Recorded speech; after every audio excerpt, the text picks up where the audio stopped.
I started emailing Alejandra, and she graciously committed to come to this labor school. I'm so happy that you're here. And Maria Dobrinskaya is joining her today. So we got two people from the Broadbent Institute. Maria is from from Vancouver. Alejandra is from Toronto. So thank you very much again. So I'm going to give you, I know you have an agenda there, but I want to give you an overview of just the morning to get a sense of what we want to accomplish. So we want to learn about you, and for all of you to learn more about each other, but really answering the question where we've been together, right, so far, where we want to go next, right, together, and what do we need to get there? What are the resources, the learning that we need to get where we want to go? What are we saying to our members, right, and what are we saying about ourselves to the world? So those are kind of the high-level things we're going to cover this morning, and I'll write this stuff up on the flip chart, and we're going to actually fill this room with paper so that you can see where we've been. And you don't have to take notes, so don't feel free to just listen and participate. I want to just sort of give you an idea of what we're going to do, what our roles are. So we're facilitators. We're facilitating your learning. You know a lot of stuff. You're active in the world. We're not here to tell you how the world is, because you're already in it and you're already shaping it with your activism and your union leadership. We're going to keep the conversation going. Maria and I are going to take turns kind of leading sessions, and we're going to be listening very closely to what you're saying, so that we can record the places where we have a breakthrough, or you're agreeing on something, or you've made some decisions together. That means that we're going to try to keep the conversation moving, and I just want to check if we have your permission to do that. Sure. Yeah? Absolutely. Okay, cool. If there's a place where we get stuck, we'll always check in with you to see if we need to change our agenda. But I don't want to ask permission after when we're in the situation. The second thing is I usually like to ask people what kind of, not rules, but norms we're going to use while we work together today, because this is going to be highly participatory. So I know that you're already committed to a whole bunch of values because you're active in the union, but is there anything that you care about, about how we work together today? Just shout it out. No? I'm not sure what you mean. Do you like to be on time? Do you want to have lunch when lunch is scheduled? Is time important? Depends on how good it smells. Okay. So we'll break for lunch depending on how good the food smells. Sure. We said we're going to end at 4. Is ending on time important to you? Yeah. No? Is ending on time important to you?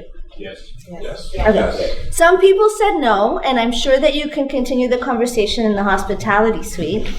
So we're gonna aim to end right on time at 4, and that means that we're gonna be we're driving to deliver on the things that we want to accomplish today. So that, again, give us permission to move the agenda forward. So that kind of is the first introductory piece. We are happy to answer questions about who we are. I'm Director of Leadership and Training at the Broadbent Institute, and Maria is our BC Director. Yeah, and an expert in communications, and has a long. We both have experience in politics, and I have a lot of experience working in labor and community coalitions. So I'm really happy to be here.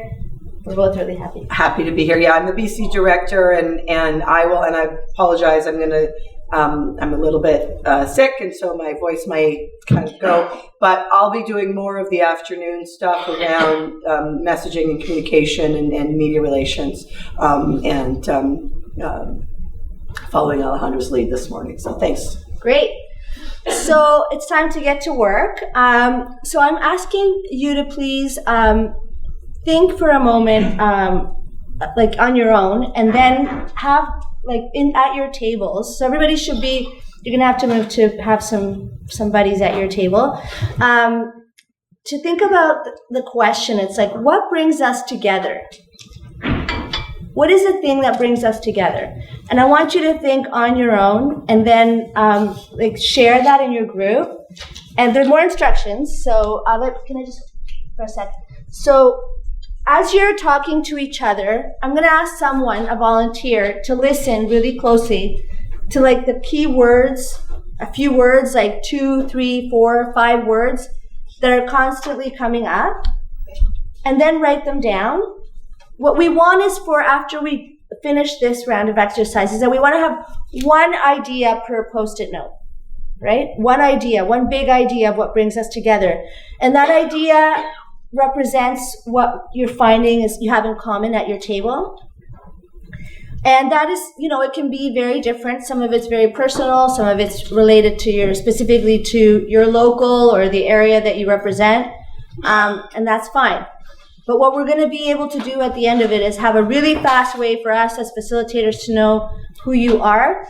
And this is like the fastest way for us to start the day on what is our shared values. And then it's a really good way for us to carry that forward when we talk about messaging, okay? Does anybody want to tell me what you're doing? A volunteer? What are you doing? You're thinking about what brings us together? Is there someone at every table who's willing to write stuff on a Post-it note? Yeah? Looks like there's no volunteer here. Maybe you can do that. All right, away you go. But everybody generated Post-it notes, and so what we're going to do now is hear what we had to say. Feel free to add any kind of other descriptors if you want, but that's pretty clear. Collective interest. Does anybody else have something like that? Shared goals. Okay. Fair treatment. Fair treatment? Fair treatment, yeah. Is that the same as shared values, or is that something like a goal that we're fighting for? Is one of the goals, fair treatment.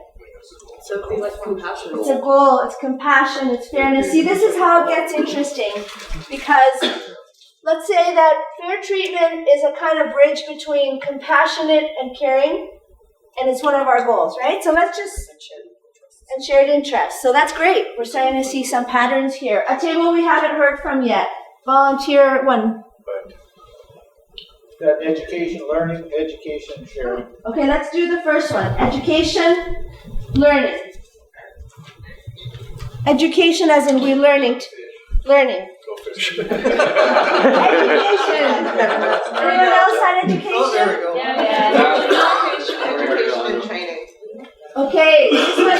Okay, this group fit 2 ideas, but that's okay. Communication, education, and training. Oh, I thought we. Oh, God. So did anybody have other education ones? Yeah, you have yours. Did anyone have anything around communication, which is like the friend of this Post-it here? Education sharing. Education sharing. That's interesting because it is about sharing out. So anybody have sharing out or communicating out? Nope? Okay. Let's go back to this group, which had generated a number of Post-it notes. What's another one? We had respecting diversity of opinion and promoting inclusivity. Awesome. Respecting diversity of opinion and promoting inclusivity. Any other groups? Is this one on its own, or is it a shared value? It's a shared value. Amazing. Shout it out. Unity. Is that a friend of inclusivity and a shared value, or on its own? Great. Anybody else have something like unity? Equality. Great. So let's go back to this table that had generated quite a few, and one that we haven't heard yet. An idea we haven't heard yet. Justice, anger, I like the justice one. Okay, Like what is it? Sense of justice. A sense of justice. Other justice-like ideas? We had making workplaces and lives better. Making workplaces and lives better. What do you got here? Member rights. Member rights. Articulating. Great. So sense of justice and fair treatment, and I think that these are kind of all connected. They're kind of live beside our collective interests and shared values. So the last one we heard making workplaces and lives better, and member rights. Anybody else have Friends to those? Leadership. That's a strength. That's an asset. Does anybody else have anything like that? A strength or an asset? We're going to start. That's a good little cluster right here.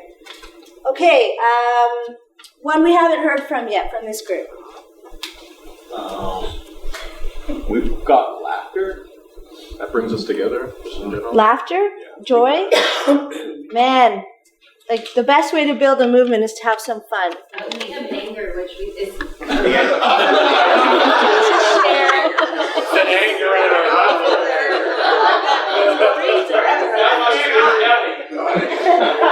Let me ask you now, who's laughing? Put up your hand. Who's pissed off? Put up your hand. Anything here that we haven't heard?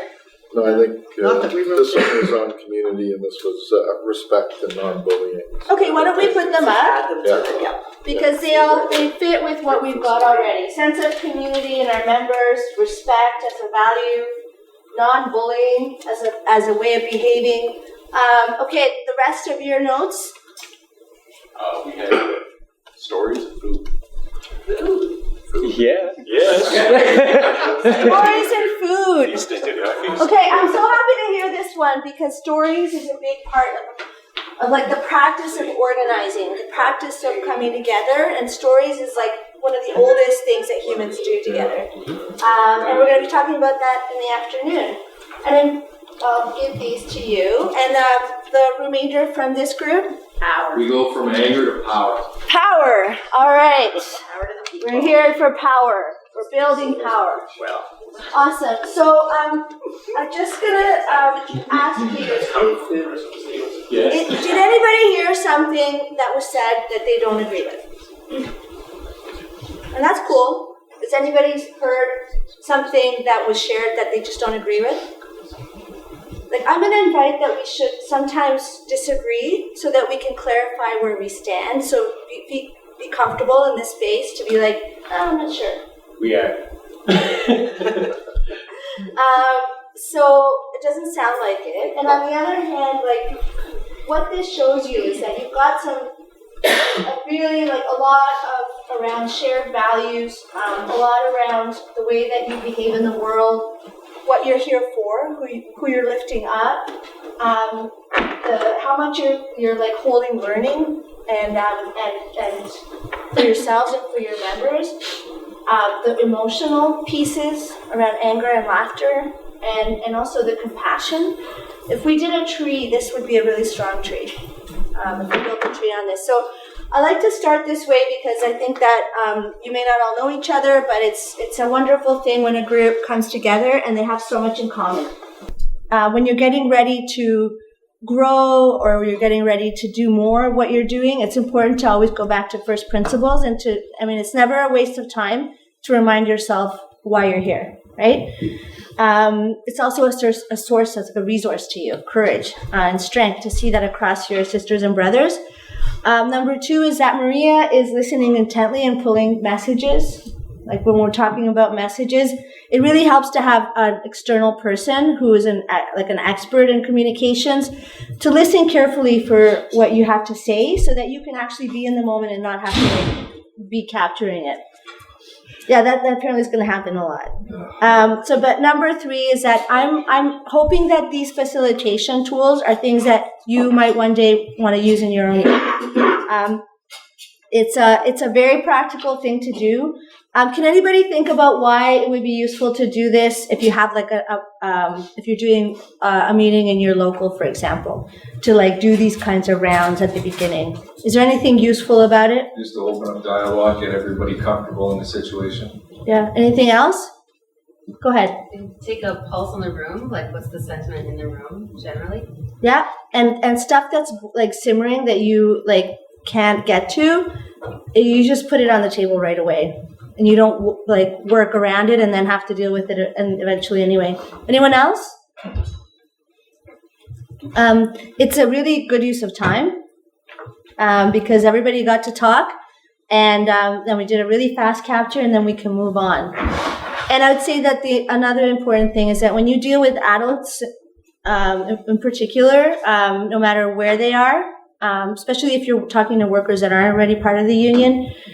They don't trust people to take notes because most workers have had their voice taken away, or somebody's told them something that wasn't true, and people want to talk to them, but then they don't respect what they had to say. So one of the really important things, especially when you're working with communities that have been historically disadvantaged in some ways, like this was all in the open, right? It's all written up there, and you are invited at any time to go and question it. You can take a picture of it.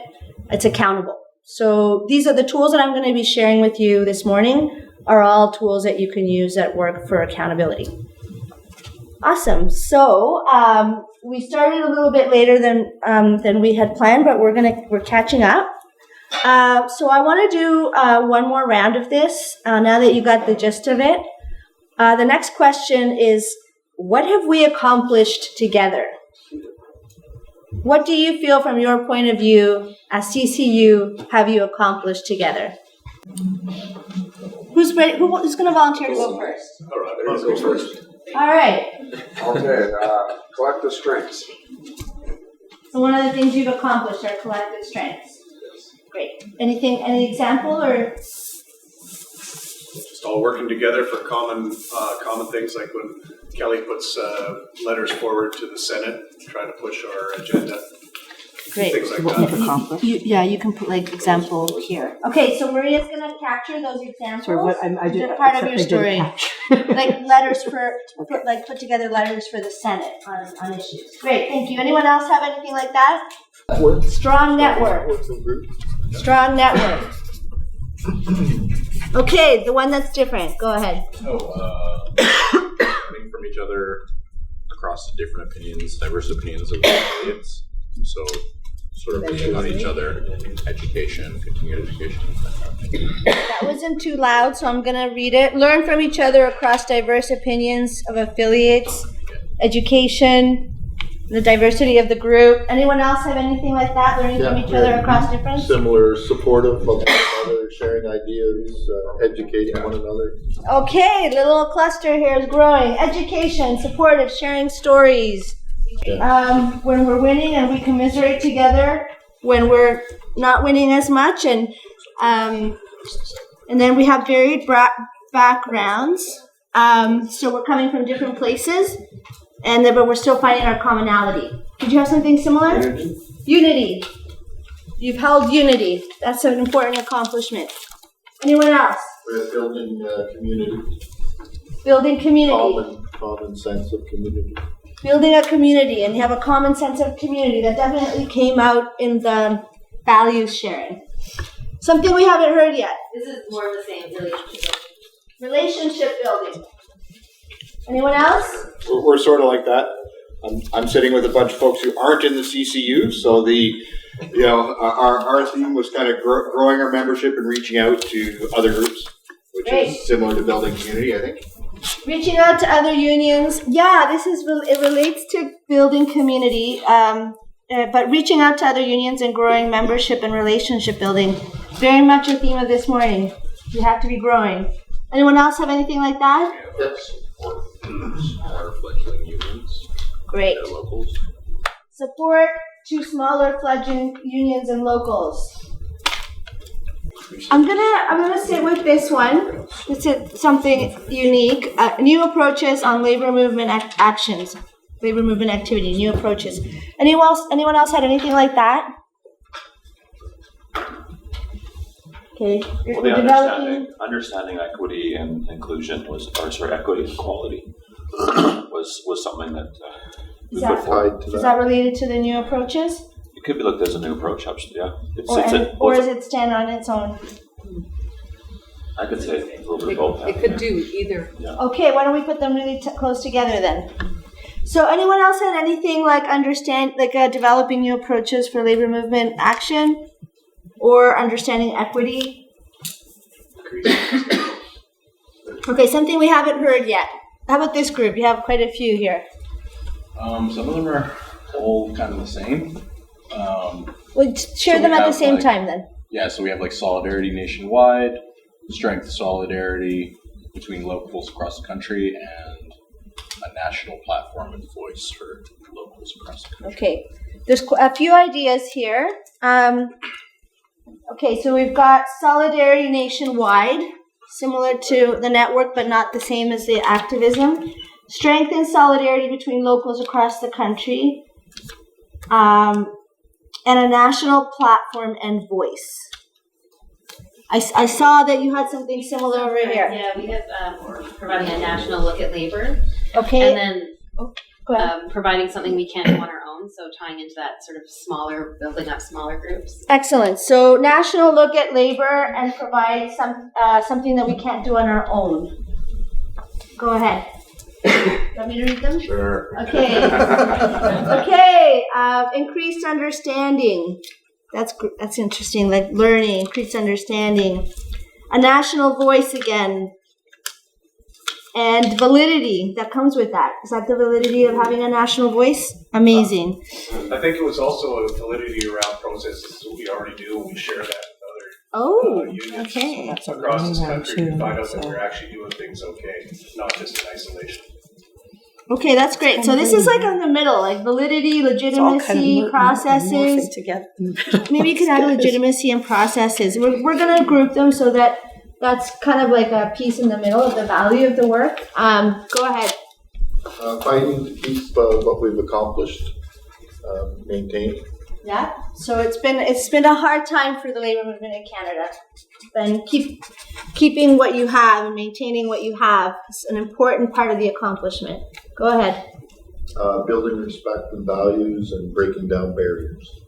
Building respect and values and breaking down barriers. That seems to go very much with the, some of them is like equity or support, sharing ideas, and building respect and values. You know, it's interesting because they're all very much connected. Sometimes I do this and there's like specific chunks. They're all very much morphing one into the other with some linkages in the middle. So we're going to have to work to tell a story here. We'll do that. We'll work on that. But that's a good thing. Like having, seeing the value of what you've done together as impacting you locally and your ability to function. To connect up to a national network, to build solidarity, to have a kind of a voice and a relationship nationally as labor, with some resources to carry out political activism, and then at the same time looking to grow and looking to add new members and talk to new people on a really well articulated core set of values around support and respect and equity and being inclusive. So that's great. So anything that wasn't said here that you think should be said, something that wasn't said that you think is an important accomplishment that just popped up. I don't want to. What other categories of like things? Okay, those are the things that you need to get there. Where do you want to go next? I heard growing, right? Activism and talking on a national platform. Was that another one? Is there another category of like where you think you might want to go next? Education? I feel you're leading us somewhere. Yeah. In terms of It's not a definitive answer. We're not going to generate all of the items, but we want to make 3 broad categories or 4 broad categories so that we can get everyone's ideas down. Go ahead. You had an idea? in terms of organizing. Sorry? In terms of organizing, I feel like we should be looking to organize new groups of workers, groups of workers that are Great. more historically disadvantaged or particularly disadvantaged. So that's the kind of stuff we need to write down. So I'm going to write categories here. I wanted to source them from you because I'm obviously not a member.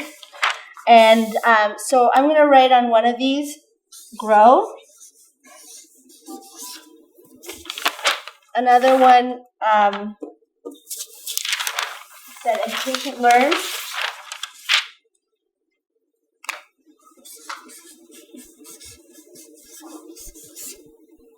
And another one, activism or advocacy, or like speak on a national platform. Is that, what's that? Communication. Okay.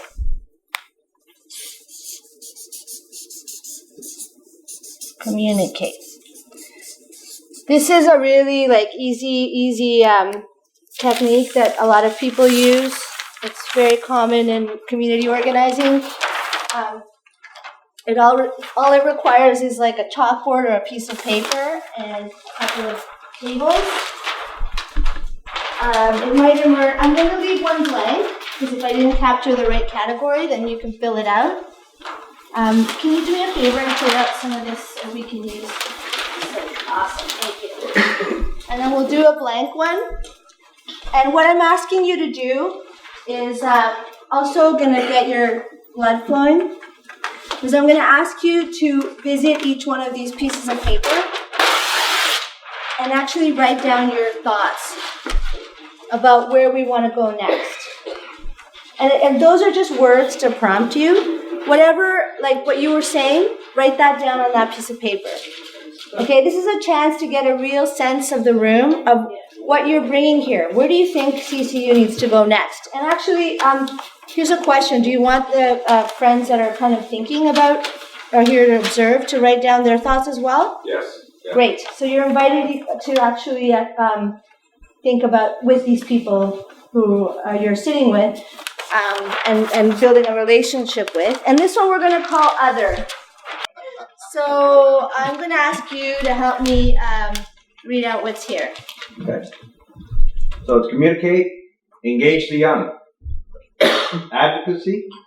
You want me to just go through them all? Yeah, especially make sure that we're indicating where there's a lot of check marks. Oh, okay. Okay, so engage. Okay, go ahead. Sean's awesome. A lot of check marks. I did not write that. I swear to God. Thank you to my nominator. Yeah, but why did you tell me to write it?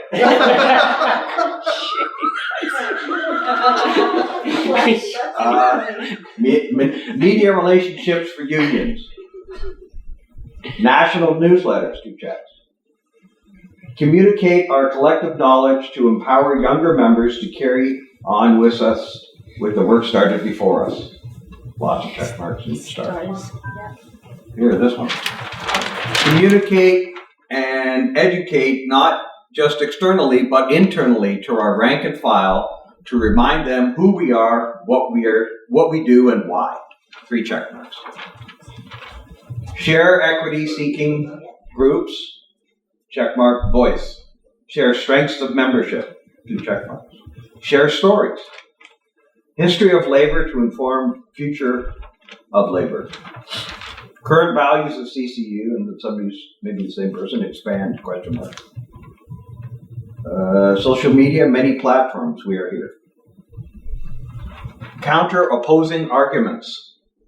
Become less defensive and louder voice. I think maybe that's all. Inclusivity. Great, thank you.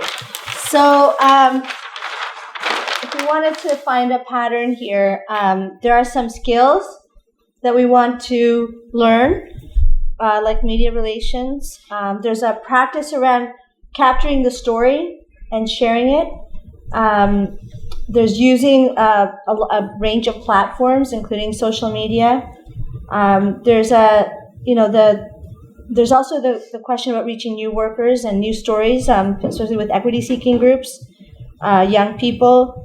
And we're going to be touching on countering opposing arguments and some media relations and other communications practices in the afternoon. So that's great. Thank you. Thank you so much for your help there. Let's go now to grow. And can I have a volunteer help me with this one? Mark will volunteer. Thank you. Thanks, Kelly. The great tradition of volunteering. Okay, so I'm doing the same thing, just read? Yep. So, make sure you indicate when there's a lot checks. of checks. Looks like metered growth had a lot of interest there. It says grow not just for the sake of growth. Make sure we can sustain and support new groups. Our systems and people need to grow together. That was definitely the most popular. Then we had reach out to youth and increase participation. Those are all the checks. Should I read the rest or just, okay. Messaging within and outwards, inform organizations about our ideals, branding, what we strive to achieve, and reach out to others with similar goals. Innovation and organizing precarious groups of workers, migrant workers, union, and cooperatives. And organizing non-union work sites. Yes. Marketing, communication, strategic direction, and plan.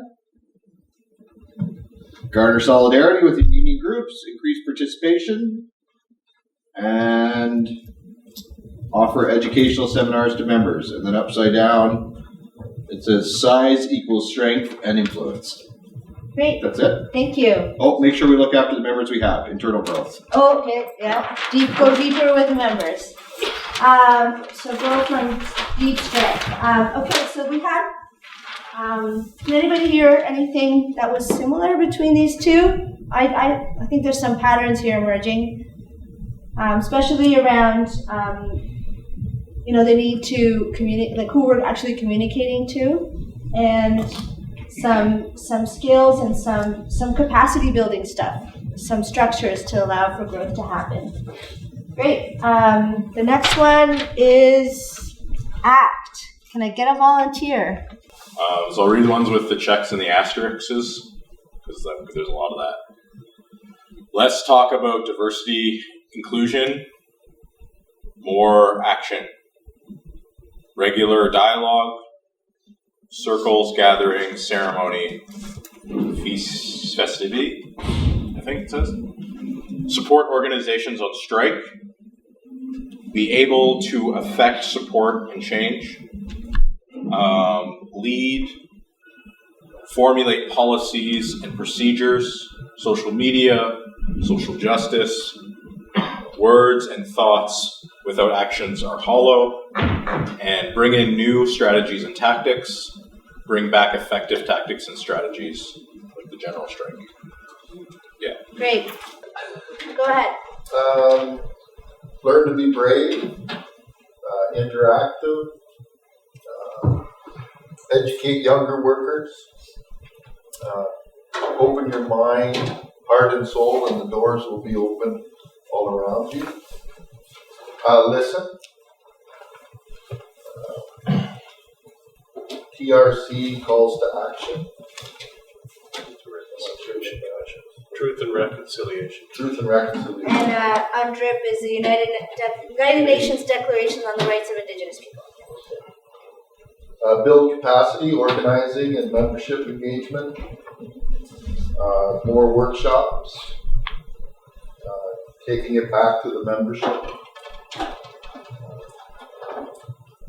Provide incentives to learn. Learning environment that fosters the growth of each of the potential members. Mentorship. There's a couple of checks on mentorship. Share courses with instructors. Let's see. There's not that many check marks. Respect has a asterisk beside it. We have open-mindedness, unity, diversity, inclusion, helping, supporting the unorganized, new member orientation, and look for opportunities to fight a good for all, i.e. the pharmacare for all, fight for $15 an hour. Great, thank you. I think that we have a lot here that's around the desire to build capacity, both to work with members internally right now, to make sure that you're like maybe sharing tools around specific things, orientation, preparation, leadership development within CCU locals and affiliates.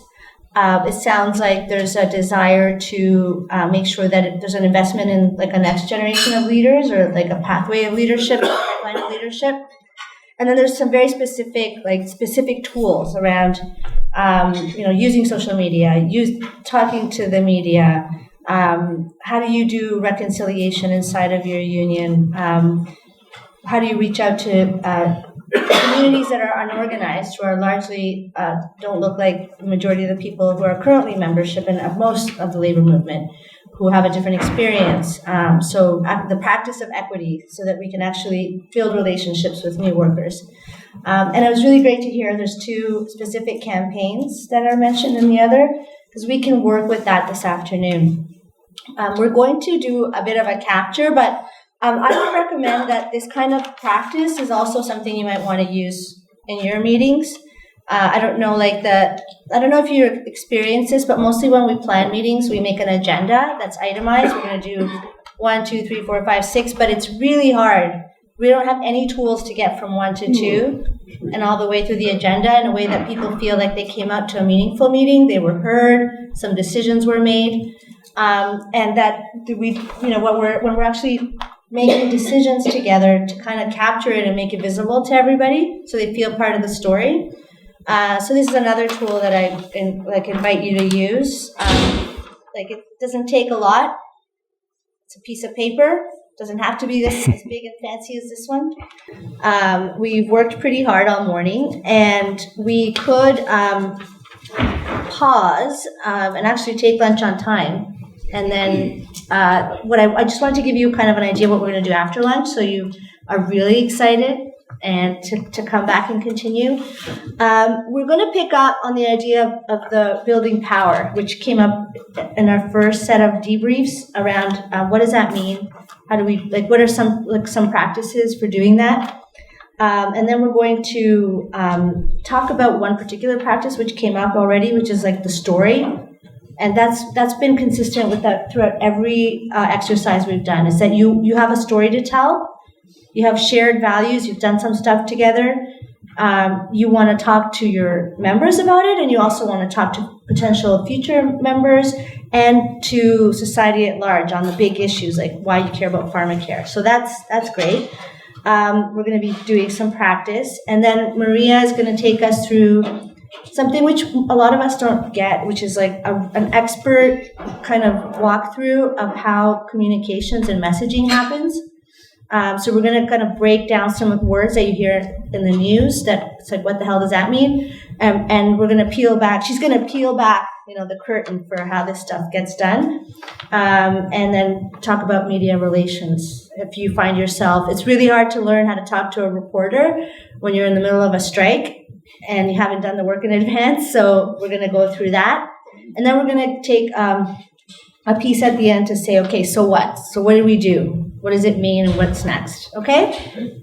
And with that, we are right on time. So unless you have something else to say, but I kind of grouped them to show a bond and sense of community. You can see on the top right, built on a core of shared values, respect and reciprocity. You have local autonomy, but within a network that's national, where you can have an impact and share resources that gives you legitimacy to act. You come together to celebrate, but also to remember and to think about what's happened when you have lost ground. But most significantly, even in this very difficult time for the labor movement in Canada and the world, you've held your ground. You are educating each other, yourselves, your membership, and you are looking to grow, to bring in new members. So that's sort of like a distillation of some of what we talked about this morning. Later, you can stand up and freestyle a different version if you want. We'll do an open mic. But in the meantime, let's unless you totally disagree, that's what we got. The next thing that we did was a diagnostic. So I just want to show you what Maria and I did over lunch. These pieces that capture all your thoughts, right, and where you line up the things that you agree on. We distilled them into a set of objectives, right, and some ideas for action to make those objectives real. So the big theme of today is build capacity, according to what we read there. And so this is something that you can look at for as you continue your conversation tomorrow. We didn't want to leave you with a messy set of notes. And of course, this isn't, we're not surgeons, so there's always room for adaptation, but, building capacity had a bunch of things underneath it. Education and training, mentoring, communication, internal communication and external, action on diversity and inclusion, and the whole question of structure, the whole question of internal structures, policies, procedures. How do you capture the growth? Like, how are you going to track it? And then some ideas for action that were tactical that came out of the list was specific training on strategy, on organizing, and on member engagement, a mentorship program with all the supports that might entail, capturing the story of CCU and of the union and labor movement, and that included tools for telling the story, example, social media. Around diversity and inclusion is do like dialogue circles and gatherings that go deeper into that. New member orientation was an important tactical piece.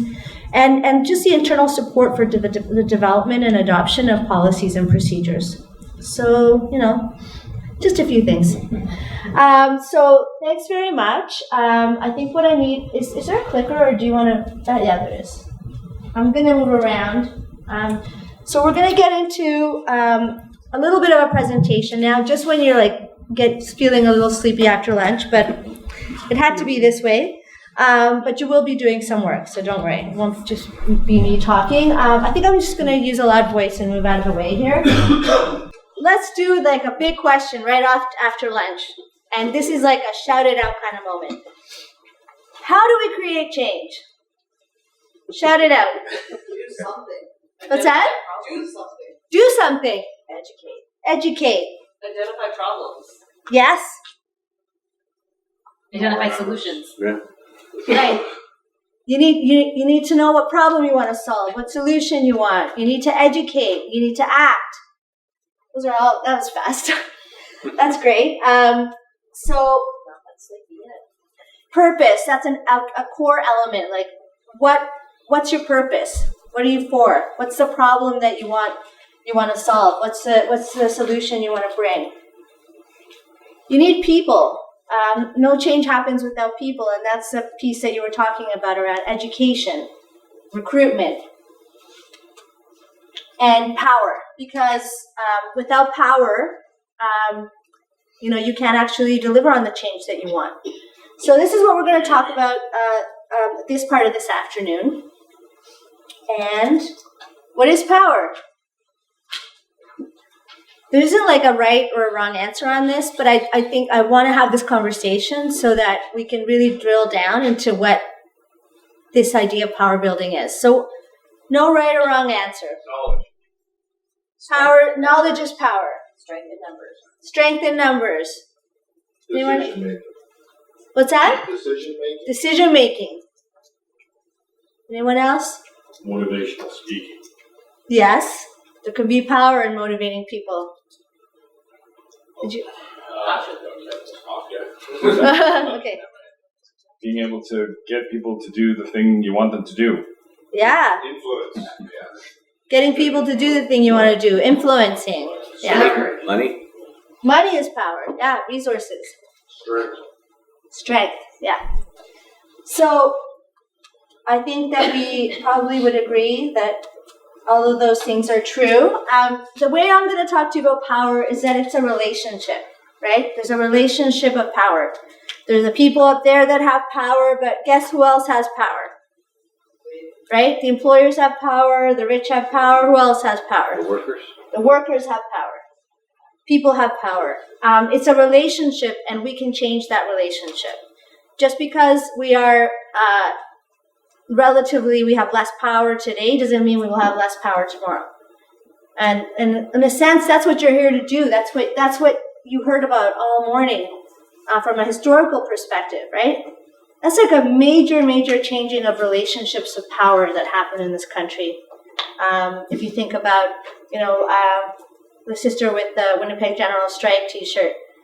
When children were working, when there was a 7-day work week, all of the rights that have been won, they were never conferred to us, right? Nobody gave them to us. Nobody said, nobody gave people the right to vote. We those are all things that we fought for. And that's a changing the relationship of power. So we know how to do that. That's a muscle that we have, especially in the labor movement. So I want to, before I get into the next piece about building power, I want to introduce to you this tool, and I want us to do some practice with it. Just because, like, I know after lunch everybody gets sleepy, and if I talk too long, there will be snoring soon, I think. So this is a very old technique. A lot of people have used it throughout history. It's something that you can use with your members as well. I'm gonna set up a couple of power maps, and I'm going to ask your permission to actually map out a couple of campaigns that you might want to figure out. So Maria and I have pre-drawn these. Very technical. Yeah, again, like the highest tech. You know when people are like, oh, you know, in the US they're using all this database stuff, and in the end, all of those are just representations of this, right? You can get software to do this, or you can do it on a piece of paper. So we're going to set up 2 power maps, and the power maps will have at the top. This will be like very influential, not influential, strongly disagree, strongly agree with us. So what's the campaign? I heard 2 campaigns in the morning. One was like pharmacare, and the other one's $15 minimum wage. So we could either do one power map on $15 minimum wage and one on pharmacare, or we could split up into 2 groups and do the same campaign. We can do an extra map if you're too excited and you want to drill down more deeply. Somebody make a decision. What are we going to do? Pharmacare or minimum wage, or both? Both? Okay. So do you want to draw the axes on that one, and I'll do this one? Okay, so then what we're going to do is set them up. I think one in the back and one here. But I'll explain to you how this works, okay? So just give me a sec while I draw this. And I want you to think about whether you're going to work through one map or both. I think one map. Like maybe choose, so that we have enough time to debrief this. So on your own, think about it. Am I going to work on pharmacare, or am I going to work on minimum wage? And once you've made that decision, I want you to think about the organizations, the people, the specific politicians who you would fit as preventing you or helping you from winning what you want. What is CCU? What's the position on pharmacare? Universal pharmacare? Yes, okay. I'm right.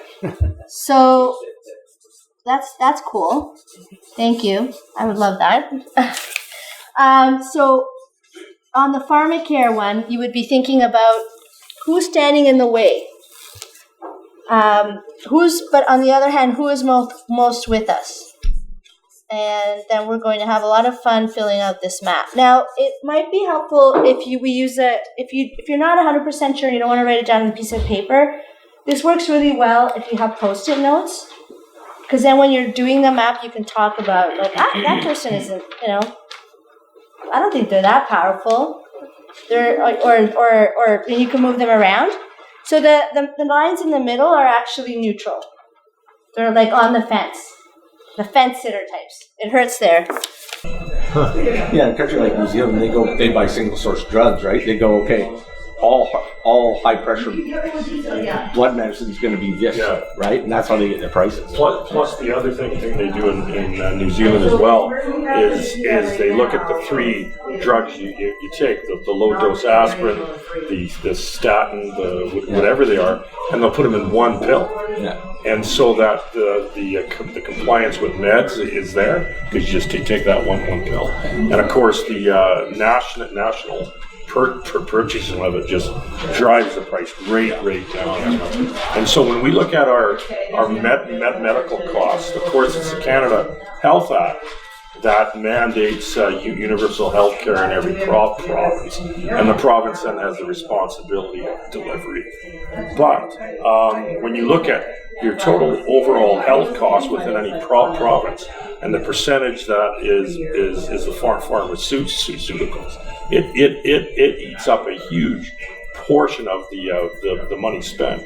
And so if the federal government, whatever stripe, brought in a federal pharmacare plan, it would drive those costs right down, and you'd have more money for the rest of health care. But instead, those two governments that go back and forth are really allowing our tax dollars to be mined, to be stripped off. Yeah. Well, will that help? That's what I'm saying for this exercise. Would it help? Want to put it Where on would there? you put it on there? Yeah.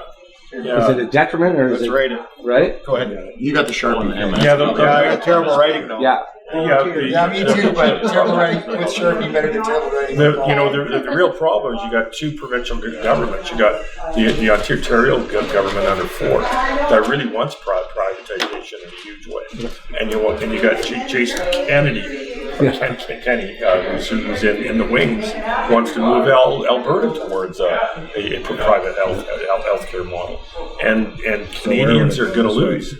The people that have influence, that are wow, is Kelly gonna make this happen? That's the people that are on this side may not have the same amount. Like if you just make it a contest between people with power who are on your side and people with power that are against you, guess what's missing down here?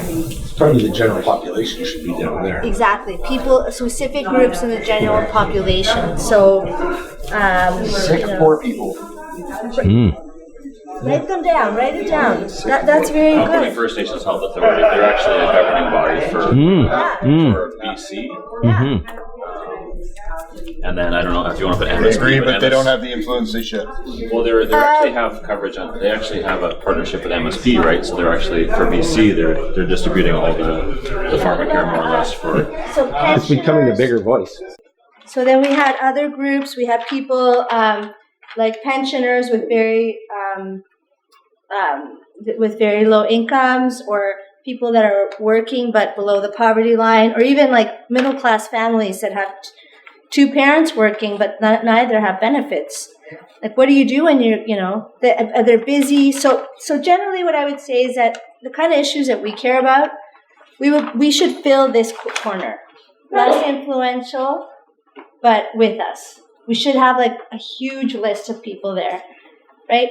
Because those are the people that agree with us, and we need to know about them, and we need to know. Go ahead. I just wanted to add location as well. I'm just thinking about family members that I have that aren't around city centers. Right. That's actually a big factor in getting to support areas.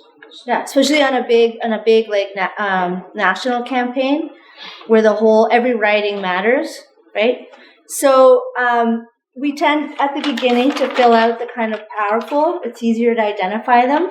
The problem is that if you have like a disagreement between really powerful interests, like what do we do? Like, who are we moving? I think that while Kelly Johnson is in both top hand corners as extremely influential and supportive, Thanks, Gary. we'll be expecting our pharmacare and salary increases very shortly. If we don't get it, it's your fault. Thanks. But let's hold the idea of like let's hold the idea of like filling out that corner of less influential but very supportive. Okay. And I'm just going to figure out how to keep going here. Hey, some other ways to use maps. I mentioned in the small groups that you could use them in your own work, in your local, when you're trying to plan. Can you think of another situation? I was going to insert during the break, but that was pharmacare and minimum wage. We did that already. Any other situation that you think that mapping this stuff out is helpful? All we've been doing is making maps today. So just think about that. All you need is a piece of paper and 2 lines. I use them for when people, at the beginning of a meeting, to take the temperature quickly, when I think that people might be really grouchy. You put can be really angry, not very angry, but not willing to talk or find a solution, very willing to talk to find a solution. If everybody's in the really grouchy and not willing to talk quadrant, it's good to know that. It's good to know that. And it's sometimes letting people say that actually gets you over the hump, because you're actually saying, okay, I hear you. We're going to have this meeting and you're really pissed off and you have no interest in talking. Let's go. But there's a lot of different, but maybe people are angry but willing to work, right? So it's good for other people to see that we're in the same boat. So that's another tool we wanted to share. So now we're going to talk about the thing that has been underneath everything that we've been saying. When we have a lot of people that agree with the stuff we care about, but don't have a lot of power, we want to, like the brother said, move them up the influence. And the way we do that is with organizing. So when we think about power and the way that we're going to talk to you this afternoon, power always builds in a place, right? You can, even though you're all here from different parts of the country, if you didn't have a place where you're rooted and members, you wouldn't be able to share. You would just be on your own floating around in space, right? And then there's a couple of different ways. Organizing in general on issues, and then elections. It's a good time to test your power. Can you get your members out? Whether it's elections within your union or elections in the political sense. So the practices that we're talking about are related to, they're transferable. Either your issue organizing or you're doing it for an election. It's really the same set of ideas. So this is a working explanation of what organizing is about. People with shared values, like in this room, coming together to create power in order to achieve a common goal. It all starts with one person recruiting another person to organize alongside them. So then we have 1 becomes 10, becomes 1,000. I like to think of the organizer as the person that helps people get the resources they need to do what they want, to get what they want, to act in the way they want. And that can be a union organizer or a community organizer. Obviously, this has a long history, and this is be familiar to most of you. So it's I think you all said that right at the beginning. You identify a problem that you all care about, a goal, which is a solution that came over here, and you start working together to act. The power map is useful because you identify the decision maker and the people with power who could fix the problem. So one of the things about organizing that's important is that you have to have a target that you want to move. You have to have somebody that is standing in the way of what you want, and you're figuring out the ways to influence them to move. And that's what happens when you bargain, right? Keep going here. We already covered this. It builds, the kind of organizing I'm talking about isn't sometimes when I work with groups, they're you could get a lot of visibility by chaining yourself somewhere and getting arrested, right? That is an important tactic. It gets you on the front, maybe on the front page of the newspaper. But I think what we're talking about and what we've been seeing in the diagnostic that you did is that this is about building capacity. So you're constantly growing in a way that you can sustain. So this is a thing I'd like to use to show what kind of organizing I'm talking about. And I'm not saying that this is the only kind, but say what you want here is universal pharmacare. Okay? Here we are today. To get to universal pharmacare in a way that you build capacity, you grow the numbers of people that are with you and willing to take action, you take a small step, you organize something, right? You celebrate, like you said up there. And then you take on another step. The point here is that each time you move up a step, you're growing, you have this many more people in your world. But this many more people is more people to communicate with, more people to track, more people to move. It's growing your capacity, organizing in a way that you grow your capacity and that you can sustain is what we're talking about here. How many of you have faced a situation where you're like, you have interest from members and they're coming at you, but you don't know what to do. You don't know what assignments to give them. It's hard to keep track of all those people, right? So anyway, we don't want to get to the point where we lose momentum because we don't have the capacity to answer. So I want to give you this thing because I think it's going to be important for the message box and some of the winning that you're going to do. It's like a theory of change. It's just basically like how we think we're going to win. So it's a great thing, especially when you're organizing in a meeting or when you're going to build a campaign, if you answer these questions for yourself. I think often we are confused within ourselves about what we actually want. So what change do you want to see? Write it down. Who has the power to make that change? Write it down. What do those people want? Right? What do the people who can fix it want? And secondly, what do they need? Somewhere between what they want and what they need, you can find a negotiation. What do you have or what can you get that they want? How can you use your resources to influence them? So like, what does an employer want? What does an employer need? What do you have that you can you have a very specific circumstance where you can strike, right? But then there are other situations where you want to organize, you want to move the needle, like on a pharmacare program that requires a different kind of action. So that's what a theory of change is, and we use it in campaigns. So to be clear what I'm talking about, a campaign is like when we intentionally mobilize all the resources that we have to reach a defined objective. And it's something that has a specific measurable goal. So that's how we know we're winning. So X number of votes in a ballot box. This many people showed up to this meeting. This many people came out to the picket line.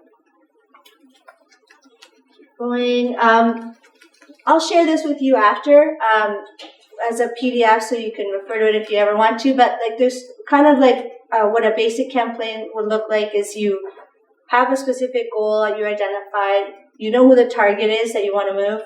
The set of strategies that you're going to develop and you're going to use. And then the tactics that are associated with those strategies.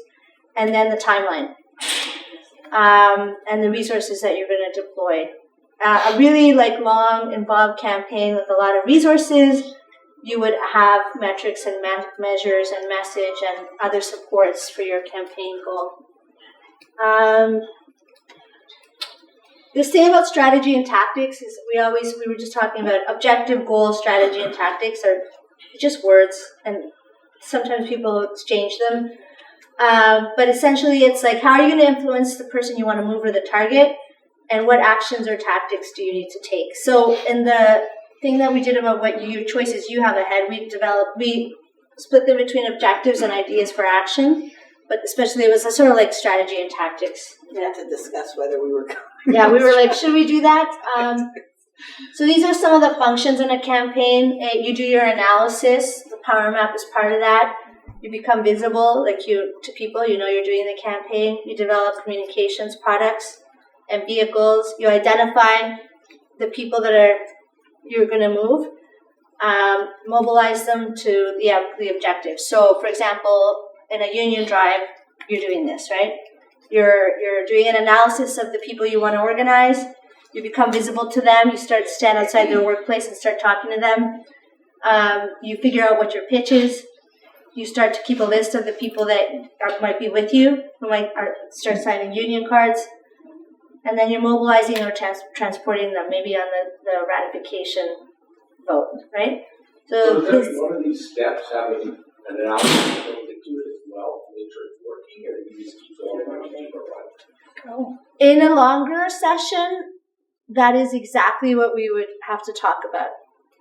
Like every single one of these has a goal, right? So what's your communication goal? How do you know you're actually meeting that? You have to have a metric for yourself. A goal is like, this is from business school speak, but it is true. It's smart, it's measurable, right? It's time bound, it's realistic, it's achievable. So you're going to sign up you're going to sign this many union cards by this day. And if it's not working, then you need to go revisit whether is the strategy right? Are you getting it wrong somewhere? Yeah, absolutely. Thanks for asking that. So planning and organization. We tend to be, I would say on the left, very weak on the organization part. And I work with, not that I'm an expert, I don't do it better than other people, but we have a lot of things that we want to do. And then we have fewer, we spend very little time thinking about how we're going to structure the action to get that. And so we need to find ways to do that doesn't sap our resources, because we don't have an army of people that work for us the way that a big corporation does. Any questions so far? I see a lot of frustration within that as well, because generally it's a large organization which you work within that may have the resources, but we're not seeing those in the implementation happening. Mm-hmm. So we're stuck in this. Go ahead. I also see, like in a typical union, you got some people at the top, maybe some people that are paid or whatever, but then they rely on a whole bunch of other people as volunteers or whatever. So as part of that organizing, you're relying on other people, and their spare time and their own life circumstances and all that other stuff gets thrown into it, right?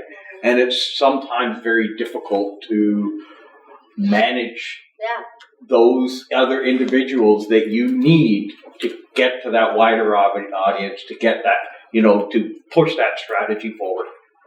Absolutely. So, it already moved ahead. So this was just a continuation on campaigns, but that's why I'll be sharing with you 3 webinars that we did that are around structuring action with volunteers. And it's something that will be familiar to some of you, which is, you're one person. If you are doing everything, you're not a lot will get done. But if you have people that you work with who then lead other people, then you become a lot more effective. And this snowflake or cell, whatever you want to call it, is something that we do some training on, and I'll send that to you. Figuring out how to motivate and manage what other people are doing, and finding people some people appear like they're really effective at the beginning, and you give them tasks, maybe the task is too big, and then they don't run with it, or people that don't see themselves in a leadership position are really effective. So a lot of what we tend to do, like I said before, is sort of move them up the ladder of engagement by giving people small tests. Instead of saying, hey, you'd be a good, like we were saying last night, you'd be a great shop steward, come on, be a shop steward. And the person's like, I don't know how to be a shop steward. Okay, bye. That's maybe the first task is come to a meeting, call 5 people, organize the next meeting. And then the next thing you know, you're acting like a shop steward. So we'll just keep going here. So these are just other essential things that, the whole time we're trying to build a list, right? And that's, I think, relevant to particularly whether you're mobilizing internally your members, or you're trying to reach new members, or in the community you're promoting a campaign or doing some kind of petition. So, here's some workers. That's Cesar Chavez, the president of the Farm Workers Union, and that's Marshall Gans, who's also worked alongside the civil rights movement, was an organizer with the civil rights movement. So he did a lot of research in the field and came up with the 5 core practices of leaders. A big part of that snowflake idea is kind of developed in these situations. And so we rely on some of these, he conceptualized it or helped us to see it. So storytelling, which relates very much to everything you said this morning you need to do. Relationship building, structuring, action, figuring out how you're going to structure, strategizing, and then action.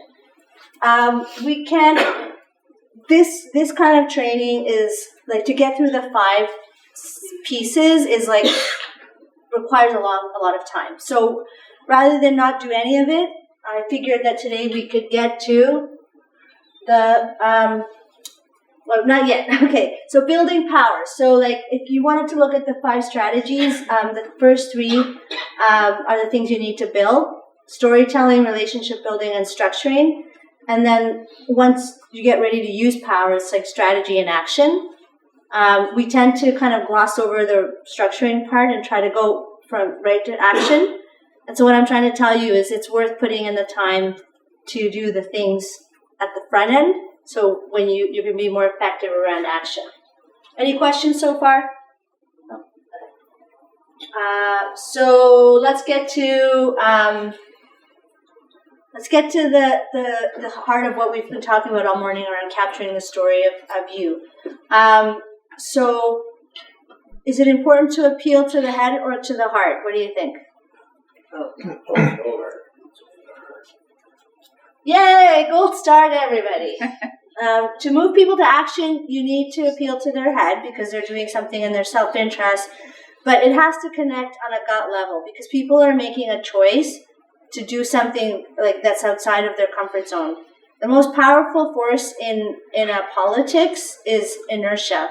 Like literally, like people that do polling and people that study in campaigns, like the thing you did yesterday is the thing you're going to do tomorrow, right? So we want to break those patterns. We want to make sure that the people that are on the bottom of the influence scale are moving up, and we have to inspire people to do something that they wouldn't do without our help, right?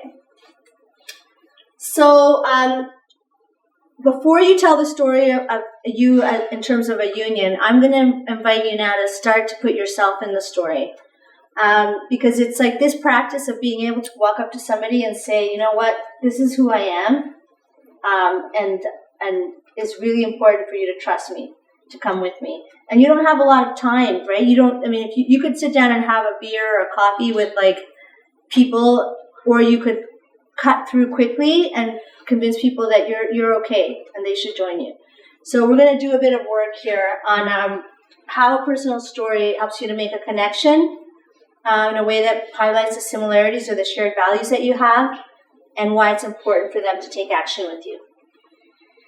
So these are the 3 elements of a personal story for an organizer, right? And actually, most stories are like this. It's like, what's a famous story? What's like a really famous story of somebody, of a little guy defeating a big guy? David and Goliath. Absolutely. It is one of the original stories, and it has, you can explicitly chart it here. What's the challenge? David has to face, David is, so what happens? Goliath. I can't remember. Yeah. David takes the stone. But before that, the Goliath is the champion for the other side, and our side has no champion, right? And then, so it's like, oh no, we have nobody to represent us in this fight. So David, in this situation, sees a challenge and he makes a choice. What is the choice that David makes? To step up. He's going to step up. And there he is, with no armor, and the only weapon he has is what? Slingshot. He has a slingshot. So he makes the choice, and why does he do it? Like, how does he do it? How does he make that? He's gonna die anyway, so might as well fight that. Yeah, and what is it? What do you call that when someone when someone faces odds that are really grim and they still do it? In the corner. Nothing to lose. What do you call it? It's courage, right? He finds the courage against all the odds to step up to fight, right? And the courage comes from a core set of beliefs. And then what's the outcome? Sometimes David beats Goliath. Sometimes David beats Goliath. And that's like a lesson that you can repeat over and over again through history of how people have stood up to Goliath, and sometimes they win. And then you close it with an ask. So that's what a personal story of change looks like. Okay. I have to remember the David and Goliath story better for next time. Good God, was Rocky. Yeah, exactly. There could be many versions of this story. So there's a 5-minute story that you tell. You could build it out to a speech that's 20 minutes long. It could be one-on-one in an elevator. It could be at a home visit with a potential union member. You can add a lot of details and images. The ones that work really well have that kind of image. It's like the giant and the boy with the slingshot. And it makes a really hard ask easier. The more you kind of put yourself in the story, it's a lot easier to ask people to do things and to make it a hard ask. Not like, hey, do you want to join? It's like, will you come tomorrow at 8:00?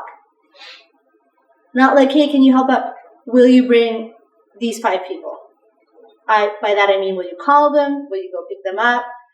Because you already know, you're in the story. You've done this so many times. Okay. Okay, we already did the example of David and Goliath. Okay, the story of you. Ready to work again? Yay. Sounds promising. Let's do this. Okay, so this is a for real exercise. I want you to take a moment to think about like what you value. Now we're thinking in relation to what's brought us here in the context of everything we've done this morning. What do you care about? What do you value? And why is it important to you? Just take up like 30 seconds to think about that. Let that percolate in there. Excuse me, is this personal or unionism or anything? Or? Let's start with personal, but in relation to why, like who you are in this space. Like, okay, you might really care about your collection of like miniature dolls. I'm not talking about stuff like that. It's the kind of stuff. It's the kind of stuff that you think, something that you value, that you would find the courage that David found to face Goliath. That's the kind of stuff I'm talking about. Okay? Not my shoes. Okay, so we're going to think about something that would make us fight Goliath like David did. We're all thinking of that, right? And then, in relation to that, or like that feeling that you get about the things you care about, think about a time when you had to speak up or act in relation to what you care about. Think about a time, even when you were a little kid or last week, when you made a choice to act or speak up. Everybody who's here has made a choice. There is no way that you haven't done that, right? You've made a choice to speak up or act. You were David and they were Goliath, and you did it anyway. These sometimes can be very painful experiences, and I don't want you to like reach into think something that's traumatic. It's not that, but I have a very specific example I'll give you. So I've told this story before, where I came to Canada from Chile.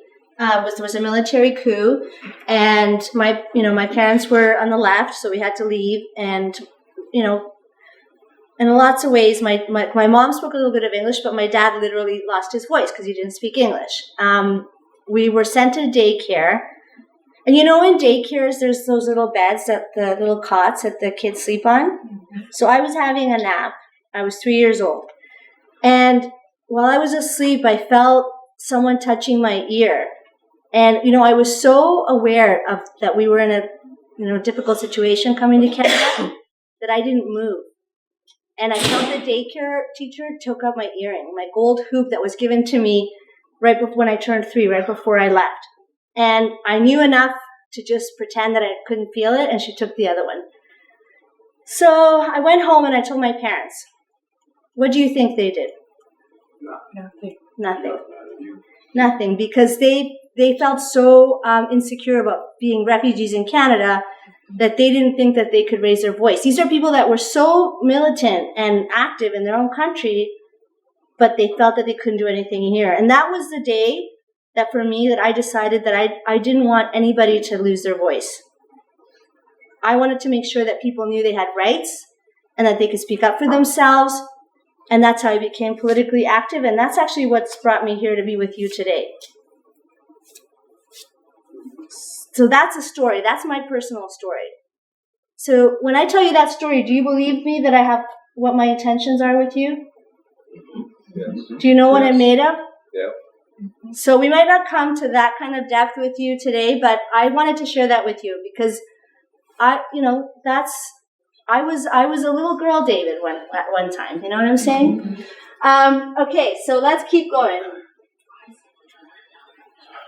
Now that you've thought about your story, I want you to take a minute and like sketch something out. And I'm seriously asking you to introduce yourself to your partners. Like sit around, like try to be with one other person.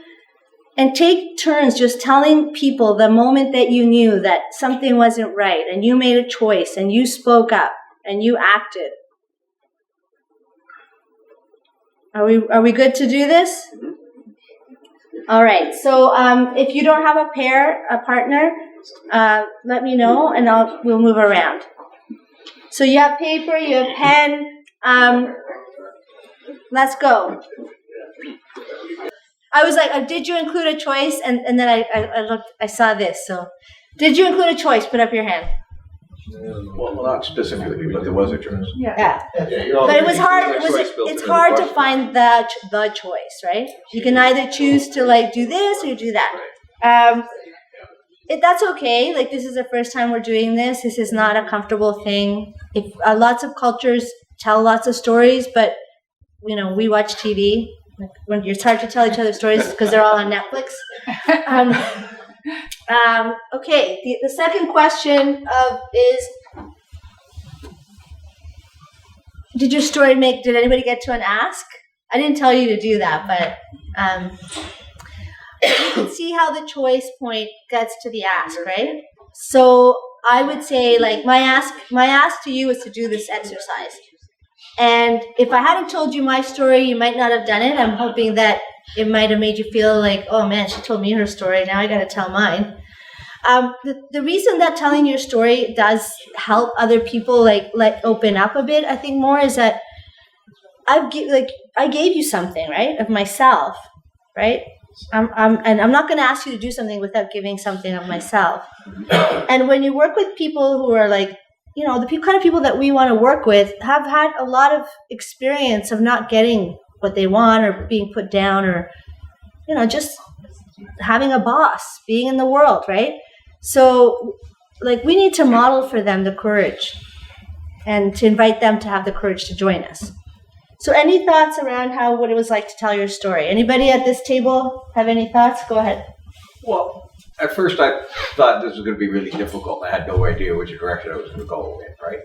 And then I thought of a story of how I started, like doing unionism, et cetera, and all that sort of stuff. And actually, I followed all the points that you were talking about by just relaying my story. Right. And it was revelational because that's exactly what you said, right? And that's exactly how it kind of went through. And all the rest of it. And then you didn't have a story at all, but then my story, because you did the ask, and then you just did your story right back. Yeah, that's great. Yeah. So, like, it's relational, right? It's a practice. It's like you do it, other people do it, everybody starts doing it, and then it leads us to what we're going to do next. But any other thoughts from another table on what it was like to tell a story about yourself? Also, some of us have a lot of like things that we could pick, right? And you don't want to exploit your own life, and you don't want to like start crying, and so it does. That one thing I'll add is that an image is really important. Like, it's one thing to say, and then this thing happened, and then this thing happened, but if you can put other people in there with you, in the room, in the situation, it just connects right away it's real, right?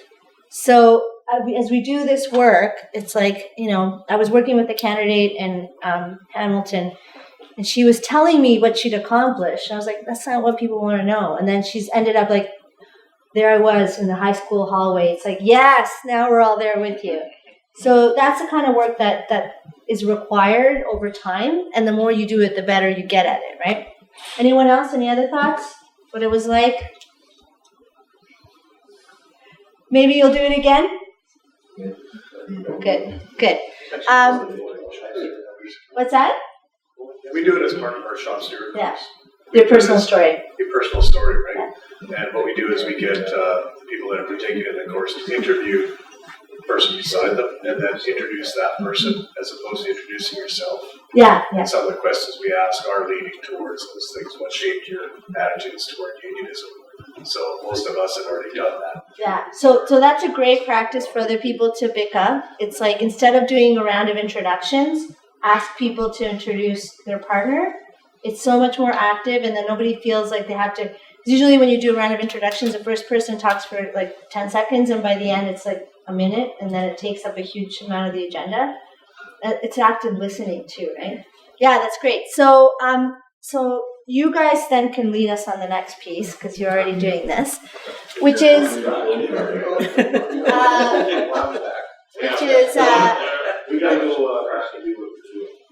So that's the story of me, right? We did a little bit of practice on the story of me. We know a little bit of how it works, real life modeling. One personal story drew out another personal story. That's what relational organizing is all about. It's that relationship, right?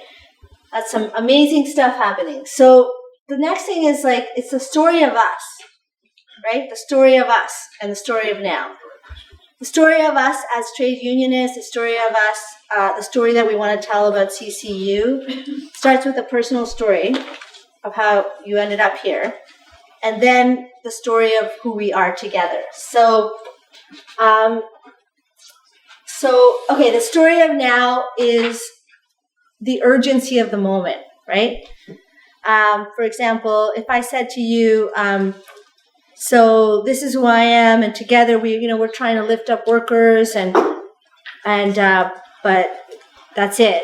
It's like, but why now, right? So one of the elements of what you're asking in all those sheets is why CCU? Why CCU now? What's the urgency? So this is how we're going to get a little bit to what we had on the big sheets with all the writing on them. It's let's do it now. We're not going to develop this message or this story some later day. We're going to do it right now. Okay? So I'm going to ask you to move into groups of 3 or 4. It might have to move around. You choose. You can be one big group if you want. You choose. But it works better if you're smaller groups to work together.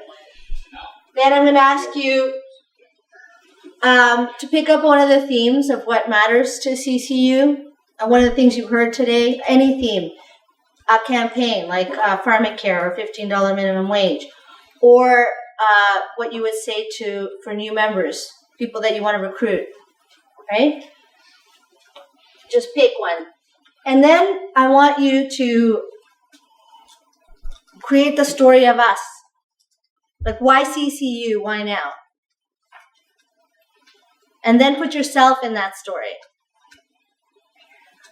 There I was in my workplace in Bradford, Ontario, made this choice. Now I'm here with the union. This is why it matters now. This is why I want you, this is why you should join us. This is why you should act. Right? Nobody's better to make this story than the people who are in this room. So those are the instructions. So these are the questions that you're asking. After you're asking, why does it matter now? And what do you want people to do? Is anybody confused? Put up your hand. It's okay to be confused. I'm asking you to do a big piece of work here.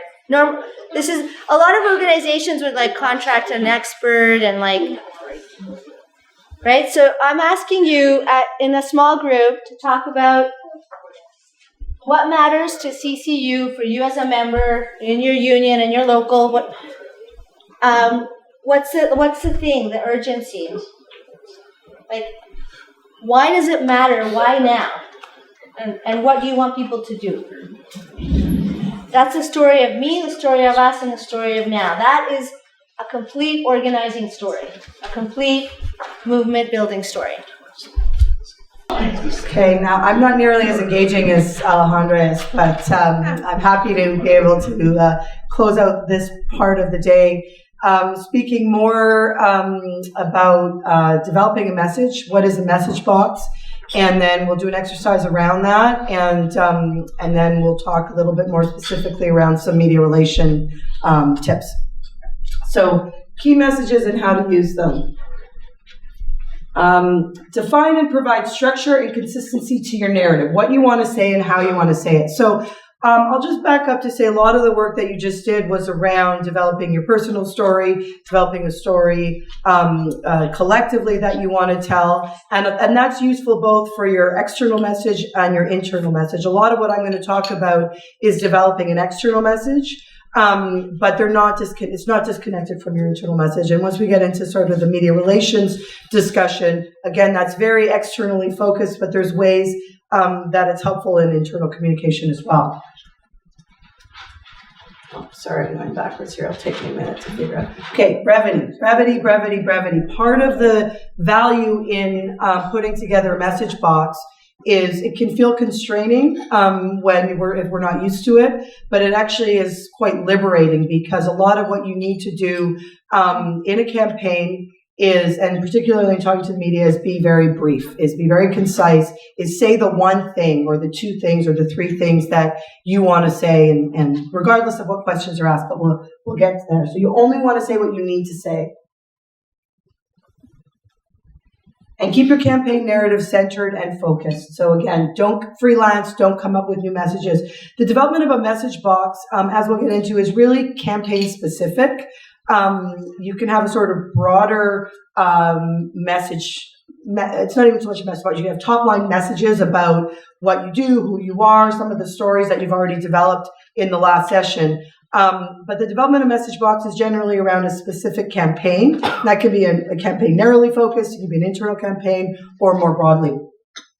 But the whole idea of developing a message box is that you have something to go to, that you have a way of ensuring that you're staying on message.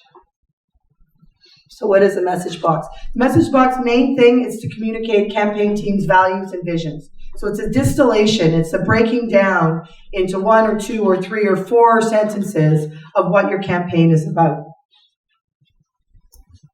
So you get campaign teams' values and visions, and then an understanding of your target audience's values and beliefs and attitudes. Who are you speaking to? Who are you trying to convince?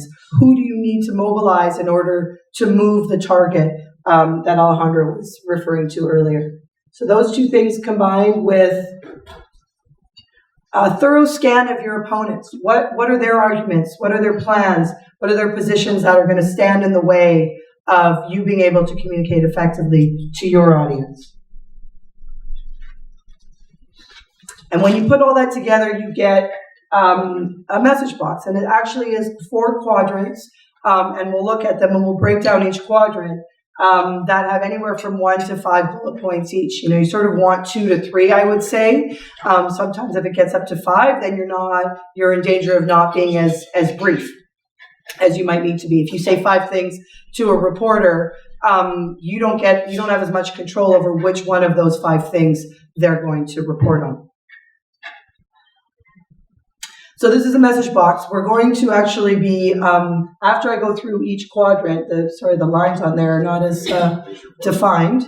We're gonna actually work on this. And so it's us on us, them on them, us on them, and them on us. And I'll go through what each of those quadrants means. But us on us is what are we saying about our campaign, and what is our key message? Them on them is what they're saying about their key message.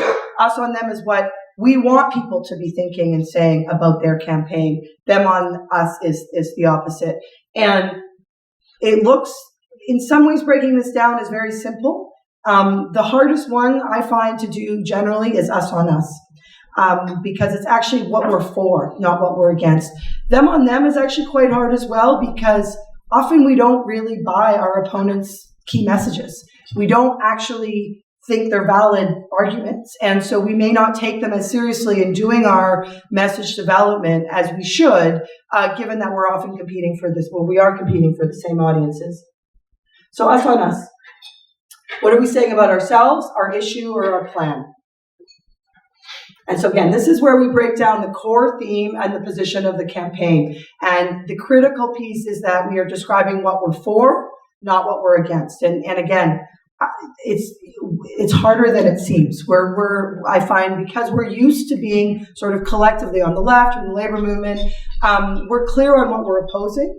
And we're clear on what the opposition looks like. And we need to be just as clear on what it is we're proposing. So not just what our values are, but what we are trying to win. What is the campaign goal? Them on them. So it's what is the other side saying about themselves? Again, we might not believe them. We might think their arguments are bullshit, I can say that here.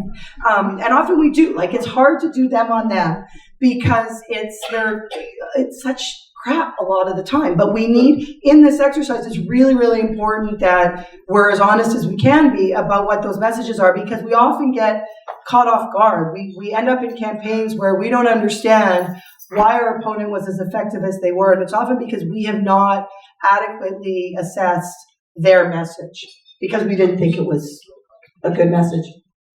And then what is their call to action or solution? And that one is a little bit easier to ascertain, but that's the other part of them on them.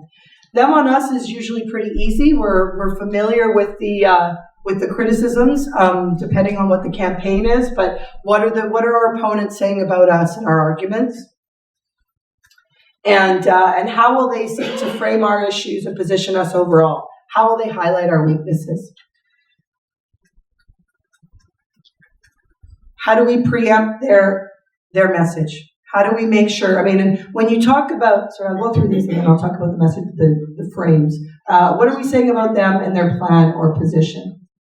And what are their weakest positions and arguments? And how do they contrast with our strengths most starkly? So again, in the quadrants of us on them on them on us, we want to be in our frames. So you've probably heard people refer to don't be in their frames, don't play defense, don't let them lead with their message.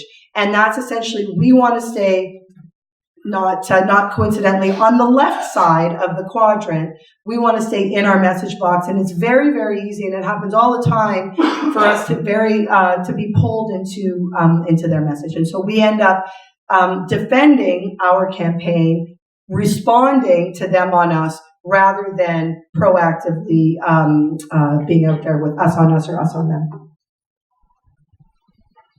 Okay, so I'm going to leave it actually at that. I'm going to go back to the there. So I've got, I didn't use a ruler, so forgive my hand drawn lines. Because this is a campaign exercise and there's not we're not working on a specific campaign. I mean, I'm open to suggestions that people have, but I think a sort of very broad pro-labor message is likely the best for this exercise, because we'll be very familiar with the them on them and them on us. And and we should be very familiar as well with us on us and us on them, but it'll be helpful to map it out. So 1 to 5 points in each quadrant. I can move any of these screens if you want. I'm going to leave it actually on us on us. They want to be here all the time, and we're almost always like here, right? Playing defense around defending workers' rights or why this is important or whatever, playing in their frame. And these are the dominant frames, right? This is sort of yeah, they seem to get most of the media because the media has got the money and the money wants to go on, not the side of labor. Yeah, and we're playing, there's been decades essentially of the erosion of these messages. So, I mean, for this exercise with a broad, like you would do this more for a specific campaign, right? And if you want to, again, go back to the 15 in fairness or pharmacare, you could do that as well. but you have to sort of know the nuances of the other side's argument in a way that everybody might not be as familiar with the basically pro or anti-labor. I find today so much in the political sphere, and maybe this doesn't relate, but they reduce it. The brevity is so much that it's so simplistic that they don't say anything at all. But people buy it. Yeah. And this is like when we go into the media tips, I mean, this is why the message box is so important, because you could do that too. I mean, I hate to say it, but it's like, whatever question a reporter asks you, you have the same answer. You go into an interview knowing, or whoever a spokesperson is, or somebody puts a camera in your face on a picket line, and they're going to ask you whatever they're going to ask you, and you should have like 2 sentences that you're going to say. But it seems so grade 5. I know, but it's actually, but that's how you land your message. That's how you land your message. Yeah. And so it's like I do this stuff a lot, and I have to keep going back to them because you want to. It's stale, right? You want authentic communication. But no, you got to. But the authenticity actually comes like once you're really, really comfortable in your message box. Once you have those four messages down, then you actually have freedom to infuse your sort of personal pieces in while still landing your message. But it's the discipline that creates the freedom, because otherwise you're saying 5 or 6 or 7 things and they click the one thing you don't want them to click. Just around the difference between identifying the messengers and actually developing a message, writing down sort of the key points. But where you want to end up with this stuff is like a sentence or 2 or 3. What is the sentence? And I said this to some folks. If you're on a picket line or if you're leading a campaign and somebody shows up with a camera and a microphone and they put them in your face, what is the one sentence that you have on hand in your back pocket and ready to say? And the other thing I know we spent some time on with some of you, but just to caution against, most of us spend most of our time in them on us. And that's not where we want to be. We want to be us on us as much as we can. And we know we're winning when them on us, when they're starting to respond to us on them. So just to reiterate, because I know I had different conversations with different tables, I'm now just going to fly through just some sort of key things around what the media wants. Again, I spoke to some of you about this at your individual tables. And this is, most of this is really around mainstream media, so broadcast media, radio, television, and print. Social media is a sort of different category. Sorry, I'm going the other way. So they want good stories. So this goes back to what Alejandra was talking about earlier. Developing the sort of us on us message. You want that top line message. You want a clear sentence that demonstrates the values of your campaign. But you want to make it personal. You want to talk about the people who are impacted. You want to talk about why you're doing the work. And the media wants to cover those stories as well. They want to hear about why the person, on the picket line, how this is impacting their lives. So the better story that you can tell, the more compelling story, the more interested the media is in covering it. Visuals, photos, videos. So this is just, something to think about, particularly in a campaign, but, again, labor movements, I think, quite good at this in terms of, particularly with job action, in creating the visuals that media wants. But it's something to be mindful of around whose faces are on the front lines in relation, again, to what stories you're telling. And that's also something to be mindful around them on us, right? So the sort of militant labor activists, the ways in which the work that you guys do is the stories that are told in the media and how to sort of avoid that and switch the frames. You want to think about that visually as well as in your messages.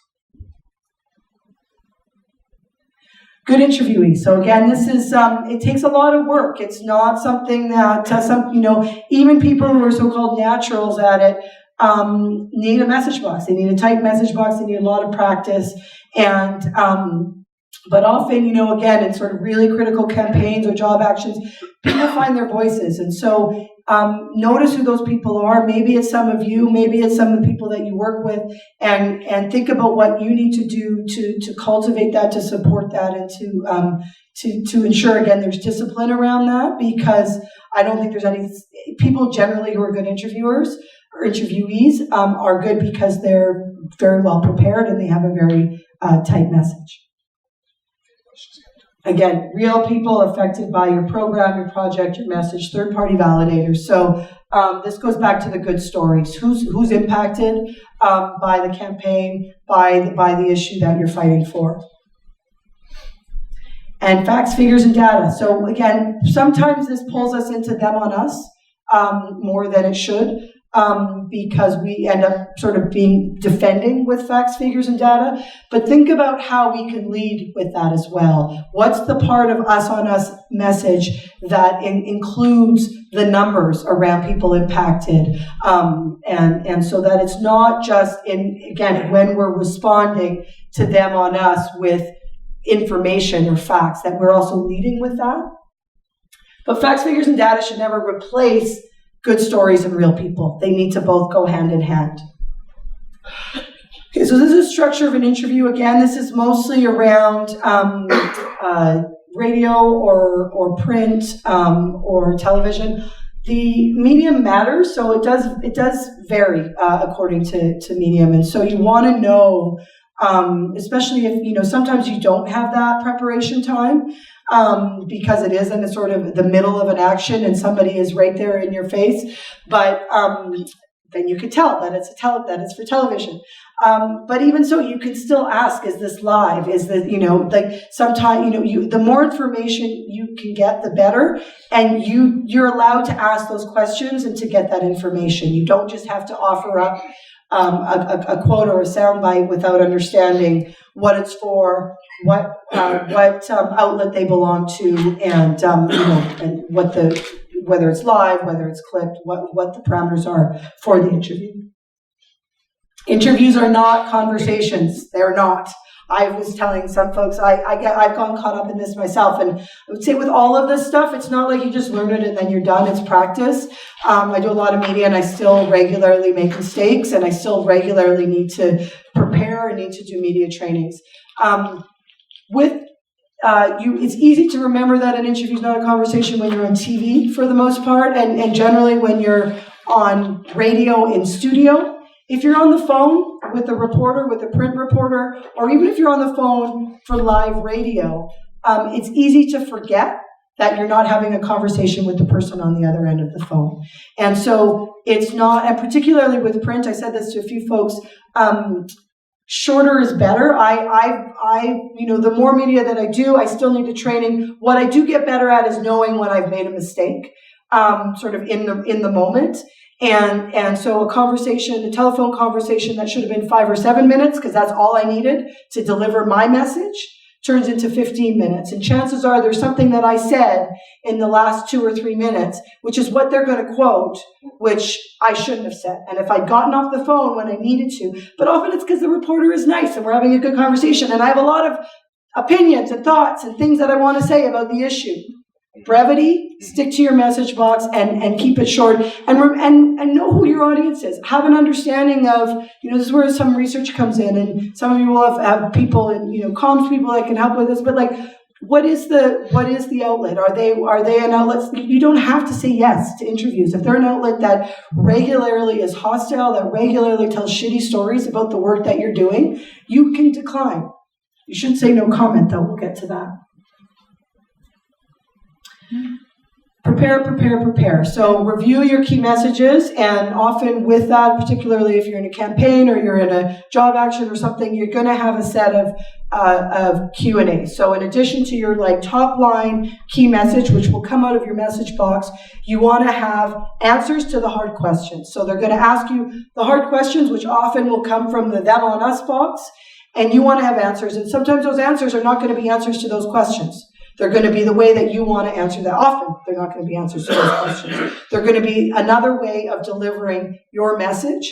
But by writing out the questions that you expect, particularly the hostile ones, and writing out the answers beforehand, you're going to be prepared. A lot of the time, you end up doing, it'll be like a 30-second clip, and you're like, why did I spend an hour and a half doing all that preparation?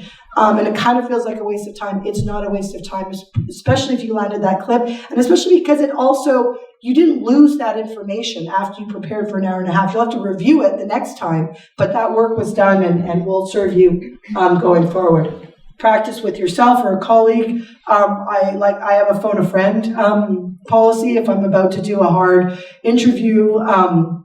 Certainly a colleague, if you have comm staff or people that you work with, but just having somebody, even if you know the reporter, even if you're comfortable about the issue, having a brief conversation right before where you can just like review your key messages and particularly the harder questions is always helpful. And often like a word or two will come out of those conversations that help really land a very successful interview.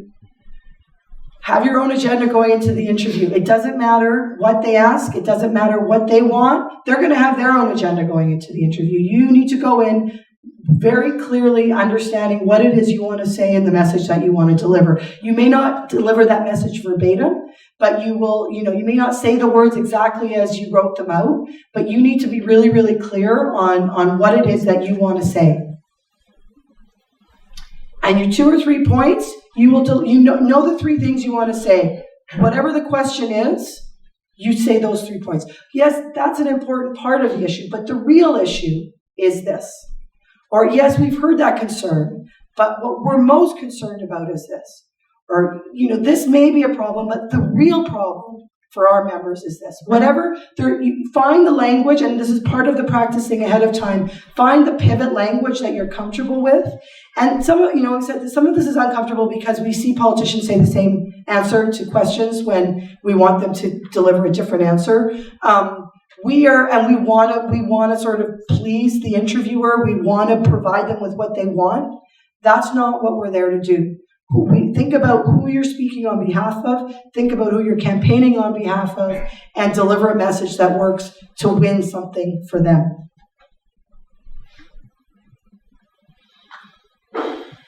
Learn your lines. It's like acting. And so again, saying things over and over again. And this is again where the message box is really, really good. The more comfortable, in the beginning, you will basically say those messages exactly as they're written out, and that's good. The longer the campaign, the more you're delivering the messages, you start to develop a bit of ability to change some of your language, but not your message. And so the more you practice, the more again, it's ridiculous, it sounds ridiculous. Practice in the mirror, say it over and over again. And it matters. When you have that mic in your face and you only have 30 seconds to say what is the most important part of the campaign, you'll nail it. And even if you don't, it's okay because you will the next time. But here we go. Say it in your own words. And this is where the discipline of a message box actually gives you more space to be authentic. So rather than viewing it as something that is constraining, as a script that you need to stick to, it is a script you need to stick to. But the more you know the message, the more you repeat the message, the more space you have to make that message authentic to your voice and to your experience. So here's the other thing is you can take your time. You can think about your answer. There's different ways of doing that. Sometimes it's as simple as taking a breath. Often I do this a lot. I talk way too fast. Probably am right now. But I do this in radio interviews a lot. I'll have friends text me and be like, slow down. And part of it is that you have all the things that you want to say and you want to make sure you get them all in and they're going to cut you off soon. Again, why you need a message box, why you need the 1 or 2 or 3 points. But pausing for a moment to take a breath is totally fine. Journalists do this a lot. You also don't need to fill the space of them pausing. So they will ask you a question, you will say something, and then they don't say anything. And then you feel like you need to fill that space. And so you start to say something else, and that's where it can be dangerous and you end up getting off your message. You don't have to fill that space. You can sit in that uncomfortable, awkward silence until they ask you something else, or you could say, gee, do you have another question? You can pause before answering. You can take that moment to it seems like a long time, it's not, and it actually makes you sound more grounded and more measured, and there's more weight to the message that you're delivering. And owning your power. It's, again, easier said than done. I mean, journalists are people. Often they're precariously employed. Many of them are union members. There's a distinction between a reporter on the front lines and their editors, people who are sort of opinion columnists. And so, that can get kind of dangerous as well, because you can develop a friendly rapport with reporters, which I encourage you to do. There's very, very few labor reporters left in this country. If there are any in where you are, developing relationship with them is important. But they're not your friend, and it's not a conversation when you do have that. But they are I'm very excited. We have a labor reporter back in Vancouver for the first time in years. I mean, it's called Wealth and Work, but she has in brackets labor. So she sees herself as a labor reporter, even if the name of her role isn't that. But the power is yours. They want the story. They want both sides of the story. A good reporter they need to have a quote from the other side. And so recognize the power that you have in that place of providing them with the other part of the story that they're looking for. Don't give all the power to the journalists. Own your power. So it's the same thing. It's like they need you. Yes, you need them. Often we feel like we need to get our message out there. Our side of the story is not being told as much. And I think we need to let a lot of that go. We have a lot more channels available to us now through social media and ways to tell our own stories. But we need to, in these moments, recognize that reporters need to hear your side of the story. Okay, bridging techniques, and I'm going to wrap it up. So this is what I talked to many of you about when we went around, and it's like pivoting. It doesn't matter what they ask. You know the 2 or 3 things you want to say, and you figure out ways that you're comfortable with, that sound authentic, to bridge back to your message. That we know that's an issue of concern, but the key issue here is, or whatever that looks like, whatever, and work it into your own language again, so that you feel comfortable doing that.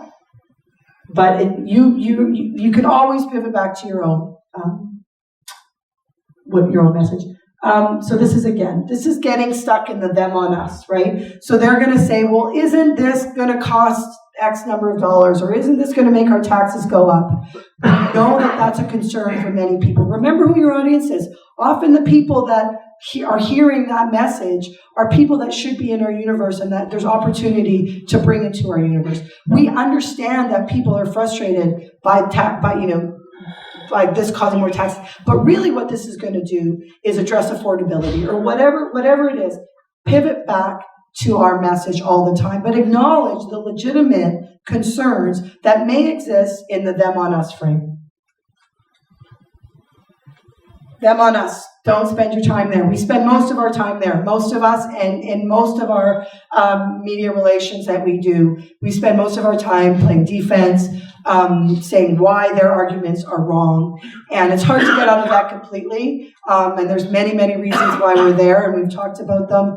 But I'll just keep saying it, like we have to sort of regularly revisit that and remind ourselves that we don't want to be there. Be prepared. Use simple, brief messages. Be brief and clear. Think about the soundbite. What is the 15 or 30-second soundbite? Long answers will be edited, so the longer your answer, the less control you have about what they're going to clip. Be disciplined in your responses and always bridge back to key messages. Refrain from speculation. So that's another place that it's easy to get caught in the them on us. Well, won't this cause this or that?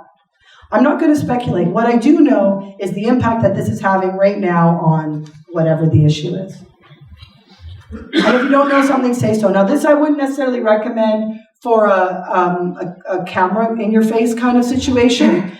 Then you just want to say your main message and that's it. But if somebody calls you, if somebody calls you, you pick up the phone and they're a reporter, you ask them what they want. You don't have to talk to them. Can I call you back in half an hour? What's your deadline? Can I get back to you in 45 minutes? And then you can get the information that they want, or not, or find the right person to talk to them if it's not you, or just give yourself a half an hour to prepare because maybe you didn't know the number. And the other thing is, if you're a spokesperson in the middle of a campaign, you don't really want to pick up your phone if you don't know the number that's calling, because you can get you can get thrown off, right? Where you have somebody asking you a question. Always, always okay. I'm in the middle of something right now. What do you want to talk about? Okay, great. What's your deadline? I'll get back to you in 45 minutes or whatever it is. Yeah, and you're under no obligation to reply or answer questions on the spot. You can schedule an interview for a time that works for you. Okay, I'll be quick now. Don't be evasive or avoid a question. It's different than acknowledge and then bridge. So this is a key point in the sort of in bridging. It's not to just say, you don't not answer the question, you acknowledge it. Yes, that's certainly an issue we've heard, but, and you move. So you're answering their question, but you're moving back to your message. Never say no comment. Only people in the movies do that. No comment is a comment. And so I'll get the right person to get back to you. I can't talk to you right now. But if you're saying no comment, you're feeding speculation in a way that's very, very rare. Like it's rarely helpful. Nothing is off the record, ever, ever, ever, ever. Don't say anything. Even if you're having a conversation on background, you don't want to say anything ever to a reporter that you wouldn't be prepared to read on the front page of a newspaper. Never give long, complicated answers that don't include key messages. Stay on message. Don't get defensive if they get aggressive with you. So some media are very effective about, again, getting in your face, the more part of retaining your power is not getting defensive, is reminding yourself they're on a deadline, but they want your story.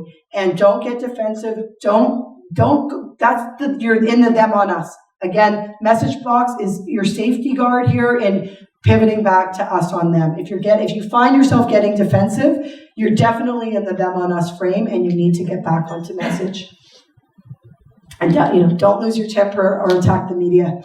You misquoted me. I mean, I think that we recognize that the corporate media is definitely not aligned with us, but often reporters are just trying to do their job. And even if they're not, even if they are an aggressive reporter who is offside with our message, it's never helpful to attack them. There's never a defense. We're not getting our message out by blaming the media for not telling our story effectively. And don't repeat inflammatory language. So that's a final thing. I think that's my last thing. Yeah. So sometimes you'll get again, camera in your face, mic in your face. Well, what do you think about so-and-so said this about you? Don't repeat it. They want you to repeat it. Sometimes they're looking, you see this with politicians a lot, they'll clip whatever it is that was bad that was said about them, and then they've got that person saying that thing. Don't do it. I'll wrap it up there. Thank you. Sorry, I rushed through that. I'm not sure if we have time for questions or what. Yeah, let's take a couple of questions. Are there any questions? I don't know. Go ahead. One of the things when I see and hear a politician talking on the radio or the TV, it's obvious that they were provided with the questions way in advance because the responses are just too slick. But one of the techniques I've seen as well that the media tries is they'll give the questions in advance, but then they'll have the ability to retort. Is it a good thing to request perhaps the interview questions in advance to be able to? I think there's very few situations, except for like a leader of a political party and some kind of in-depth interview, where you're going to get those questions. But part of your preparation is going to be to do a Q&A to sort of anticipate the questions that they're going to ask. And then the other thing I would just say is it doesn't matter what questions they ask. Right? It's again going back to like if you're in a campaign, if you're in a situation, like you're going to know what all those key issues are, and there shouldn't be that many questions that you're blindsided by.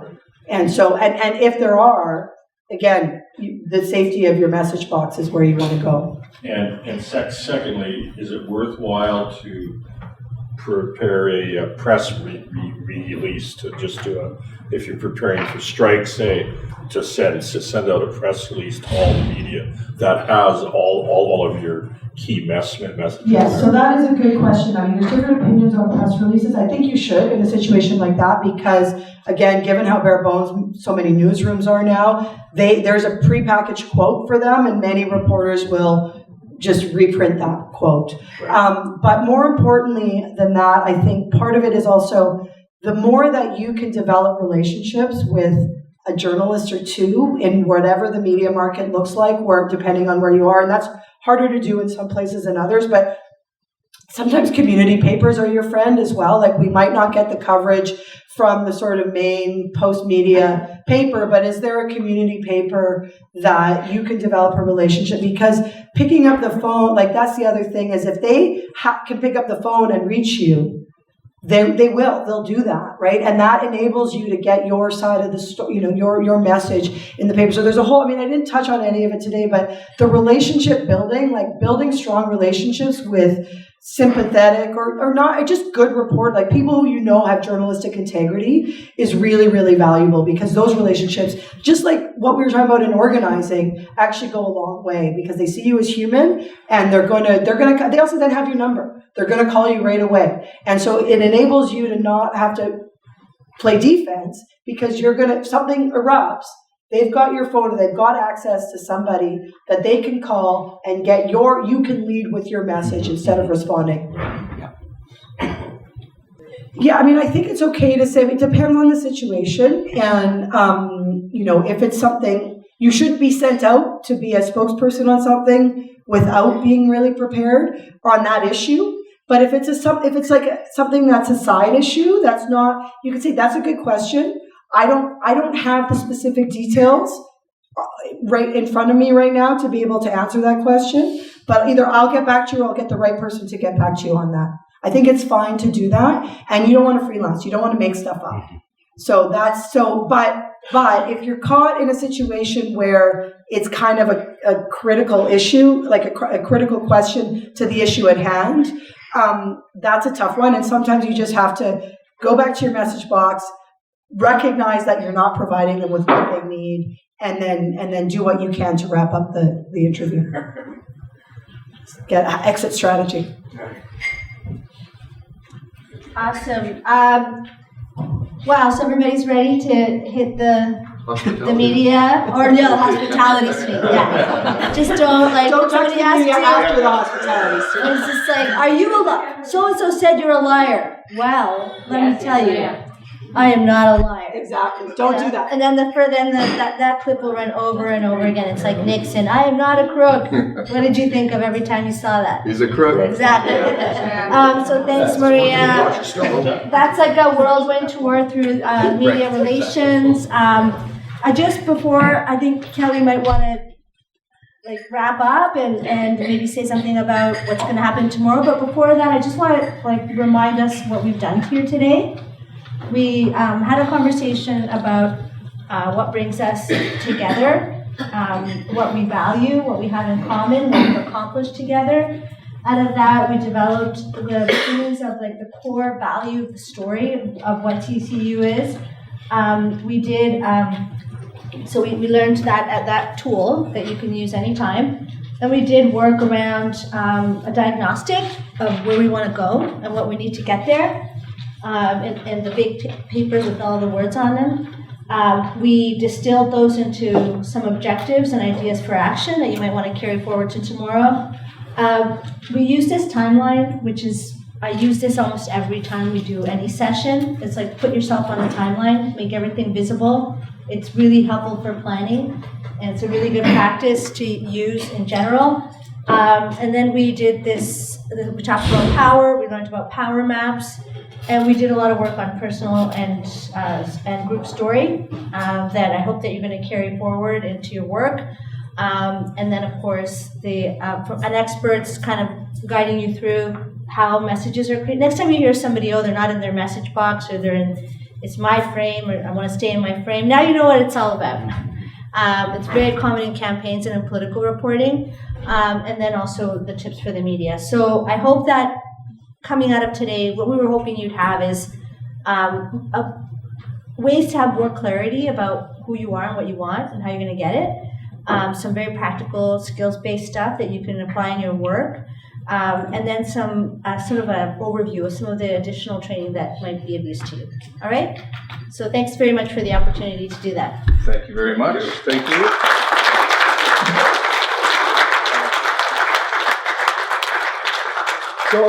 So on behalf of the group, I want to just say thank you very much for sharing that with us today, for making this presentation. I know it took a lot of time for you to do this for us. I'm so appreciative. Maria, thank you very much for coming out as well. We do have some gifts for you on behalf of the CCU. That's for Maria. Maria, thank you very much. Thank you. Thank you so much. Thank you so much. Thank you.